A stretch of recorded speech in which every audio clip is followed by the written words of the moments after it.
नमस्कार सभी को। देखिए, आज हमारा जो टॉपिक है वो महिलाओं पर है और महिलाओं पे भी ख़ासकर उनके पीरियड्स को लेकर है। देखिए, मेरे हिसाब से तो ये भगवान की तरफ से दिया हुआ गिफ्ट है एक महिलाओं को, क्योंकि आपको सिर्फ़ पीरियड को देख के आप ध्यान ये चीज़ का पता कर सकते हैं कि आपकी हेल्थ कैसी है ना?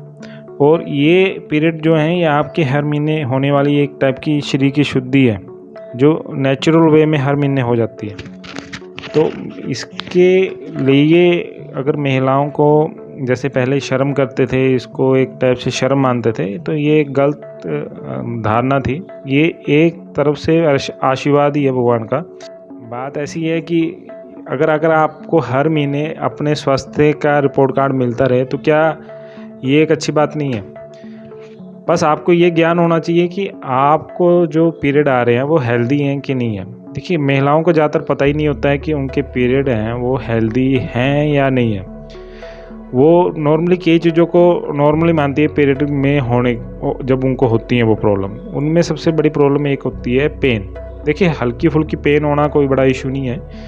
वो पेन अगर इतनी है कि आप उसको ईज़िली मैनेज कर ले रहे हो, मतलब आपको कुछ भी लेने की ज़रूरत नहीं है और आपकी नींद वगैरह भी डिस्टर्ब नहीं हो रही, मतलब आपको एक टाइप से पेन का एहसास ही है, तो वो एक नॉर्मल सी पेन है और वो 1-2 दिन रह के आपकी ठीक हो जाती है पेन। जब पीरियड स्टार्ट होते हैं उसके 1 दिन रह के फिर ठीक हो जाती है। और पर आपको किसी चीज़ की हेल्प लेनी पड़ रही है, आपको पेन किलर खाने पड़ रही है, आपको कोई हॉट बैग रखना पड़ रहा है या कोई आपको होम रेमेडी लेनी पड़ रही है, आपको इतनी पेन है कि आपको लग रहा है कि मुझे किसी न चीज़ की हेल्प लेनी पड़ेगी, नहीं तो मुझसे ये सहन नहीं होगी, तो ये एक नॉर्मल पेन नहीं है। और दूसरी बात, लेडीज़ सबसे ज़्यादा इग्नोर मारती हैं इस पेन को, क्योंकि उनको पता ही नहीं होता है कि कौन सी पेन उनको जो पीरियड में होती है वो नॉर्मल हो है और कौन सी पेन उनको जो पीरियड में हो रही है वो एबनॉर्मल है।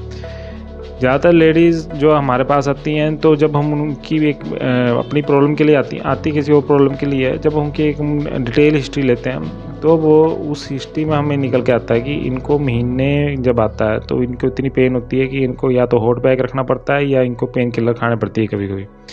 जब हम उनसे पूछते हैं कि आपने ये जो प्रॉब्लम है ये हमें पहले क्यों नहीं बताई, तो बोलते हैं ये तो हमें 1-2 दिन में मैनेज हो जाती है, हमें इतनी कोई तकलीफ़ महसूस नहीं होती है आगे के लिए। 1-2 दिन रहती है फिर ठीक हो जाती है। तो देखिए, बात ऐसी है कि ये जो 1-2 दिन मैनेज करने की जो थिंकिंग है, यही सबसे बड़ा इश्यू है, जब हम किसी छोटी बीमारी को बड़ा बना लेते हैं। ये एक सिम्पटम होते हैं जो आपको आने वाले भविष्य में आने वाली बीमारियों का संकेत करते हैं। जब आपको पेन इतनी है कि आपको पेन किलर खाने पड़ रही है या आपको किसी हॉट बैग को रखना पड़ रहा है या हॉट बैग का सहारा लेना पड़ रहा है या कोई काढ़े-कूढ़े पीने पड़ रहे हैं, तो इसको आप नॉर्मल नहीं मान सकते, है ना? देखिए, दूसरी बात ये ऐसी है कि लेडीज़ पेन के साथ कंप्लेंट लेके तभी आती हैं जब उनको वो पेन ज़्यादा हो, मतलब इतनी ज़्यादा हो कि उनसे टॉलरेट ना हो। और दूसरी बात ये है कि वो किसी पेन किलर से भी मैनेज ना हो रही हो और साथ में उनको दूसरे सिम्पटम भी ज़्यादा आ रहे हों, नोज़िया, वॉमिटिंग बड़ा ज़्यादा रहने लगा हो, चक्कर बड़े ज़्यादा आने लग गए हों और जो उनके पीरियड है वो भी इर्रेगुलर हो गए हों। वो कभी जल्दी आते हैं, कभी लेट आते हैं और इनफर्टिलिटी का भी कई बार साथ में इश्यू आ जाता है, तो जाके लेडीज़ अपने चेकअप कराने के लिए किसी डॉक्टर के पास जाती हैं। उससे पहले तो वो इसको मैनेज ही करती रहती हैं। तो ये एक सबसे गलत चीज़ है। एक आपको पता होना चाहिए कि ये पेन नॉर्मल है कि नहीं है। जैसे आपको मैंने समझाया है कि अगर आपको पेन किलर वगैरह या हॉट बैग रखना पड़ रहा है, तो आपको थोड़ा ध्यान देने की ज़रूरत है कि कुछ ना कुछ मेरे शरीर में गलत है, जिसके कारण ये पेन हो रही है। अब वो गलत क्या है, उसके लिए आपको अब किसी वैद्य के पास जाना पड़ेगा, क्योंकि मैं आपको आयुर्वेदिक पॉइंट ऑफ व्यू से ही हर चीज़ बता रहा हूँ अभी। मॉडर्न पॉइंट ऑफ व्यू से बताने का मेरा कोई मकसद नहीं है, क्योंकि आयुर्वेद को मॉडर्न के साथ कंपेयर नहीं कर सकते हैं, क्योंकि दोनों साइंस का जो बेस है टोटली अलग है। जब हम उनके कंपैरिजन में आते हैं तो कई चीज़ें हम आयुर्वेद की समझा नहीं पाते और कई बार हम उसको गलती ले जाते हैं आयुर्वेद की थिंकिंग को। तो सबसे पहले अब पेन की बात कर लें। अब पेन अगर आपको ज़्यादा आ रही है तो सबसे पहले हमें इंडिकेशन मिलती है वात दोष की, कि वात दोष आपके अंदर बढ़ा है। अब ये वात दोष बढ़ा है, ये तो एक लक्षण है। अब ये क्यों बढ़ा है, ये मेन विषय है कि उसको खोजना होता है। कई बार वात अपने ही कारणों से बढ़ा होता है, मतलब जो उसके कारण होते हैं बढ़ने के, और कई बार वो किसी दूसरे कारण प्रकोपित होता है, मतलब वो बढ़ गया होता है। तो ये जो इसके कारणों को ढूंढने का काम है वो एक वैद्य का ही होता है। वो एक वैद्य ही ठीक ढंग से कर सकता है, क्योंकि उसको ही सही सही पता होता है कि दोषों का क्या कार्य है और क्या उसका स्थान है। अब जब हम बात करते हैं एक नॉर्मल ट्रीटमेंट की कि इसमें हमें क्या ट्रीटमेंट लेना चाहिए, अगर आपको इशू आ रहा है तो क्या करना चाहिए। देखिए, नॉर्मली आपको अगर इशू आ रहा है तो सबसे पहले तो ये अपने दिमाग में रख लीजिए, ये उनके लिए है जो उन लेडीज़ के लिए है जो कि पेन किलर खा रही हैं, 1-2 दिन के लिए पेन किलर खा रही हैं, हॉट बैग रख रही हैं, उनके लिए बता रहा हूँ। बाकी अगर इससे ज़्यादा बड़े इशू हैं तो उससे पहले तो आप किसी वैद्य से कंसल्ट करें तो ही ट्रीटमेंट करें। देखिए, वो उन लेडीज़ के लिए जिनको पेन किलर खाने पड़ती है या हॉट बैग रखना पड़ता है, अगर उनको ऐसी पेन रहती है कि पीरियड के टाइम वो तंग रहते हैं, तो उनके लिए सबसे बेस्ट मेडिसिन है दशमूला रिस्ट। दशमूला रिस्ट भी तभी लें अगर आपको हैवी ब्लीडिंग है, तो वो लेडीज़ थोड़ा दशमूला रिस्ट को अवॉइड करें। तो दशमूला रिस्ट जिनको नॉर्मल सी ब्लीडिंग होती है या थोड़ी कम ब्लीडिंग होती है पीरियड के दौरान, तो वो दशमूला रिस्ट हफ्ते पहले, पीरियड आने से हफ्ते पहले ले सकती हैं, वो उनके लिए अच्छी है। और बाकी अगर कोई मेडिसिन नहीं लेनी है तो सबसे पहले आप ये कर सकती हैं कि आप अपने खाने में ऐसी चीज़ें बंद कर दें जो आपके शरीर में रुक्षता को बढ़ाए, जैसे ज़्यादा ड्राई चीज़ें, ज़्यादा मिर्च मसाले वाली चीज़ें और ज़्यादा ही हैवी चीज़ें मत लें। आप अपने खाने में घी का इस्तेमाल कर सकती हैं पहले। अगर आपकी भूख अच्छी है तो आप घी खा सकती हैं। बॉडी के निचले हिस्से में आप मसाज करें, तिल तेल की करें। आप एरंडी का तेल भी यूज़ कर सकती हैं। उसकी 15 से 20 मिनट मसाज करके फिर या तो आप हॉट बैग से या स्टीम से वहाँ पे सेक ले सकती हैं। ऐसे आप पीरियड आने के हफ्ते पहले कर सकती हैं। दूसरा, आप अपने खाना उतना ही खाएं जितने आपको भूख है, कभी ओवरलोडिंग ना करें खाने की, और खाना समय पर ही खाएं। बिल्कुल भी आपको इंडाइजेशन नहीं रहनी चाहिए पीरियड आने से पहले। अगर इंडाइजेशन का इशू आता है तो आपकी पेन बढ़ने के चांसेस ज़्यादा हैं। इंडाइजेशन तभी नहीं होगा अगर आप सही टाइम पर, भूख लगने पर सही मात्रा में भोजन करेंगी और सही खुराक लेंगे। अगर आप इस समय में लेट नाइट खाना खाते रहे, बिना भूख के खाना खाते रहे, हैवी मील लेते रहें, तो अगर आपको पेन है तो वो पेन फिर होगी। तो ये जो कुछ प्रिकॉशंस हैं जो मैंने आपको बताई हैं, जिससे आप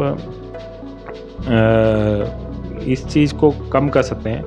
दूसरा विषय आया है कि आपको मेडिसिन क्या बताएं। अब देखिए, मेडिसिन मैंने जैसे बोला है कि कारणों पे डिपेंड है, आपका कुछ भी कारण हो सकता है। मेनली हम जो यूज़ करते हैं इसमें पेन के लिए, तो हम कुछ आयुर्वेदिक घृत यूज़ करते हैं, क्योंकि जो घृत है वो वात को सबसे अच्छा कंट्रोल करता है। वो आयुर्वेदिक घृत ऐसे होते हैं, वो वात की जो गति है उसको नॉर्मलाइज करते हैं। वात की गति जब नॉर्मलाइज होती है वो पेन नहीं करता है।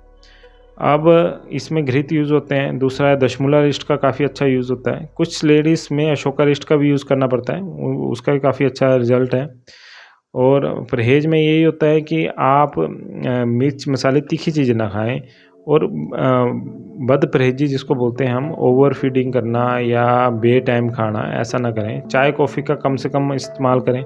खाने के साथ चाय जो लेडीज़ लेती हैं वो अवॉइड करें, है ना। तो ये कुछ बातें हैं, ये सिंपली चीज़ें करोगे तो आपकी वो पेन धीरे धीरे कम होती जाएगी। तब भी अगर आपको पेन रहती है इन चीज़ों को करने के बाद भी, तो आपको एक बार वैद्य से मिल लेना चाहिए। ऐसे आपको कोई अगर रेमेडी बता रहा है, आपको कोई फार्मूला बता रहा है कि आप ये खाएंगे आप ठीक हो जाएंगे, तो ये आपको एक बात बता दूं कि आयुर्वेदिक दवाइयों के कुछ साइड इफ़ेक्ट भी होते हैं। जब वो साइड इफ़ेक्ट तब होते हैं जब आप उसको या तो अधिक मात्रा में खा लेते हैं, या वो तब खा लेते हैं जब आपको एग्जैक्टली आपके शरीर को उस दवाई की ज़रूरत नहीं होती, है ना।